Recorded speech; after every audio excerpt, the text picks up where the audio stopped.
காஜல் அகர்வாலுக்கு பிடிச்ச விஷயம் நம்ம எல்லாருக்குமே ரொம்பவும் பிடிச்ச விஷயமாகவும் முக்கிய விஷயமாகவும் ஒரு சிலர் தான் இருக்க முடியும். அதுல சிலர் ரொம்பவும் வித்தியாசமானதாகவும் இருக்கலாம். நமக்கு பிடிச்சது மற்றவங்களுக்கு பிடிக்காது, மற்றவங்களுக்கு பிடிச்சது நமக்கு பிடிக்காது. ஆனா எல்லாருக்கும் பிடிச்ச ஒரு விஷயம்னு இருக்கு, அதுதான் நல்லா தூங்குறது. இன்றைய பிஸியான காலகட்டத்துல நம்ம எல்லாருமே தூங்குறதுக்கு கூட நேரம் இல்லாம பணம் சம்பாதிக்கவே ஓடிக்கிட்டு இருக்கோம்.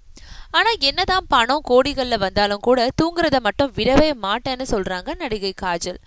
எவ்வளோ படங்கள் வேணாலும் நடிக்கலாம், எவ்வளோ வேணாலும் சம்பாதிக்கலாம், இருந்தாலும் தினமும் 8 மணி நேரம் கண்டிப்பா தூங்கிடுவேன்னு சொல்றாங்க காஜல். நடிகர் நடிகைகளா இருக்கிறவங்களால கண்டபடி சாப்பிட முடியாது, கொஞ்சம் உணவு கட்டுப்பாடு இருக்கணும், அதே சமயம் நான் தூங்க வேண்டிய நேரத்துல கரெக்டா தூங்கிடுவேன்னு சொல்றாங்க. அவங்க நல்லா தூங்கினாலும் பல நேரங்கள்ல ரசிகர்களை தூங்க விடாம செஞ்சிடுறாங்களே, அதுக்கு எப்படி பொறுப்பு ஏத்துப்பாங்களோ?